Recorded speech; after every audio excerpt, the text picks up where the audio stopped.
So I've been working to rearrange the main altar according to Thoth's request. I'm going to show you a little bit about it.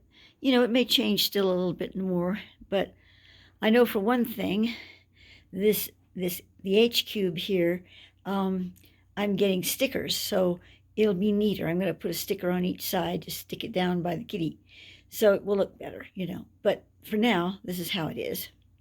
And you'll notice that we have fewer skulls here. Don't worry, the others are still very well cared for. I'll show you in a moment. But we have Osiris, the Horus Keeper. It wasn't Horus, it's not the Horus Keeper. I can't even remember the name of it now. Horus Bearer, something like that. And then, of course, the Ancient Skull, sort of the guardian of them all, and the White Queen, and the Templar, which also is Thoth. It's because he was the incarnation of all of those, so I'm just going to say, you know, Thoth is saying, really, this is Thoth in various forms. And, of course, Isis. So, now, in the center, we have the sacred An, and with its little guardian statue of Bast. And the real An was often guarded by cats. When I say guarded, they had a certain special role, energy-wise, in the care and protection of the sacred An. At least that was the case in the Sinai. So over here, we have on the top, the lid of the An is what Thoth calls the Orca-Ben. But he also calls the Ark the Orca-Ben. The An, there's another name for it that he gives it. So this right here, if I can point to it, is actually, let me get it out for a moment so you can see, it has writing on the back, which he gave me, you know, to put there. Everything on here is what he gave me. There's a number of 48 on each of the two sides. And then we have the center, which actually has some black prima matra powder that was heated and placed there, and all these symbols that were given. Whoops, getting a little blurry here. I'm trying to focus it. There we are. And you'll notice the symbols are all M.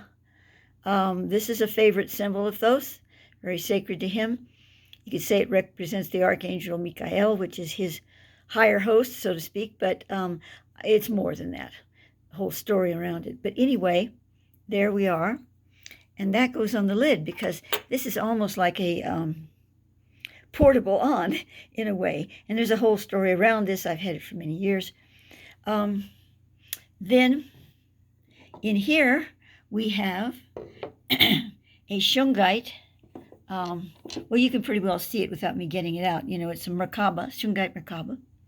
There's some very special oils here that came from, I can't say her name now. Anyway, I'm terrible at names. It's Mary that does the Holy Grail Vortex. And then we have, this is a very special interdimensional crystals in there.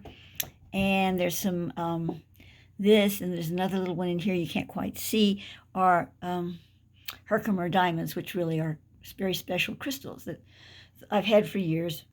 That, again, they're part of the Thoth recipe. So for now, this is what is inside. And there we go. I'm going to put the little Merkaba on top. And of course, the rest of the altar is pretty much the same. We have the Shungite on top of the Shungite field sticker or whatever. And over here is a blue Andara. It is from Indonesia. And it's sitting in the middle of some very ancient bracelets that were gifted to me by my dear friend Rami Saji in Jordan when we visited him those years ago.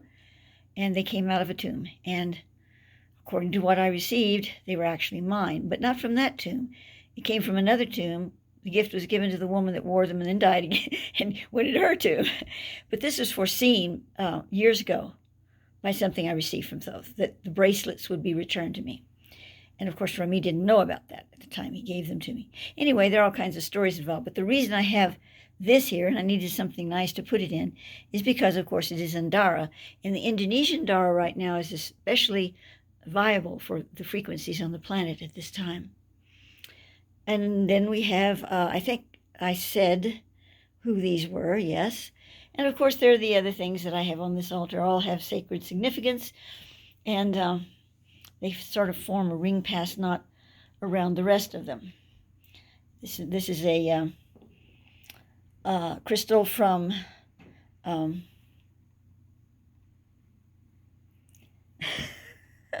here I go again, folks. It's not Mount Meru. It's Mount Kailash, yes, Mount Kailash, which of course is very connected for Thoth and the work that we do with the crystal skulls and all of that. I've written a lot about it. So I guess that's pretty much it. Of course, over here we have, let's not forget this. This is, of course, the Shungite light sword made by Tom Letter. And that's another piece of Shungite. And the little black statue with the stone next to it there were Elvis's. He owned them both, and he said he meditated with the little statue. He called it his lucky tiki god, and it actually appears in the movie Roustabout for a few moments. And then there's the stone that fell out of his bracelet while he was standing talking to Wanda, and he gave it to her. She gave me both these things. So that's pretty much what's there. Now I'm going to walk over here just really briefly. I'm just going to show you my dirty carpet. And of course, this is the configuration that Thoth has us working with the Nodosphere and Shungite and the copper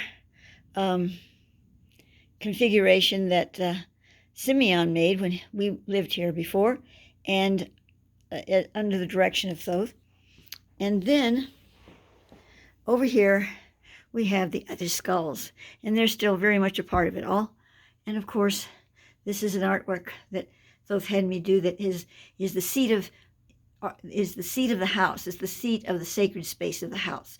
It holds the authority of your presence in the sacred home or the sacred space. And of course, there's all kinds of other things here.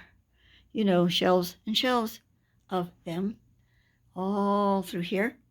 And we have up here, we have Yogananda, Jesus, Elvis, and Thoth. And there is a beautiful statue, just gorgeous, of the Thothic symbol given to me by my dear friend Jerry, who goes by Jeremiah in Facebook. So I guess that's about it of everything I want to. Oh, well, no, if we're going to show things, of course, you've seen this before, those of you who follow my stuff. But there is the Christic altar. And there's a new elixir in the works. It's actually, I don't think there's anything in that one. Oh, I know. I haven't made it yet. Oh, dear. Well, I was going to make it, and I will make it, and it goes in this new little bottle there. You know, one thing at a time, folks, one thing at a time. And, you know, we have the whole Yeshua Christic energy in this field.